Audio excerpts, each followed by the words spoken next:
اللہ نے ایک کوا بھیجا جو زمین کریدنے لگا تاکہ اسے دکھائے کہ اپنے بھائی کی لاش کو کیسے چھپائے۔ کہنے لگا ہائے کمبختی، مجھ سے اتنا بھی نہ ہو سکا کہ اس کوے جیسا ہی ہوتا کہ اپنے بھائی کی لاش چھپا دیتا۔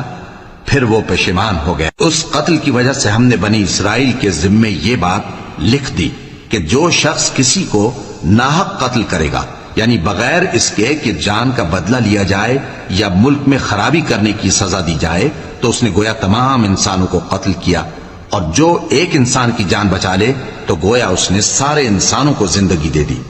اور ان لوگوں کے پاس ہمارے پیغمبر روشن دلیلیں لا چکے، پھر اس کے بعد بھی ان میں بہت سے لوگ ملک میں زیادتیاں کرنے والے ہیں۔ جو لوگ اللہ اور اس کے رسول سے لڑائی کریں اور ملک میں فساد کرنے کو دوڑتے پھریں، ان کی یہی سزا ہے کہ بری طرح قتل کر دیے جائیں یا سولی چڑھا دیے جائیں، یا ان کے ایک ایک طرف کے ہاتھ اور ایک ایک طرف کے پاؤں کاٹ دیے جائیں۔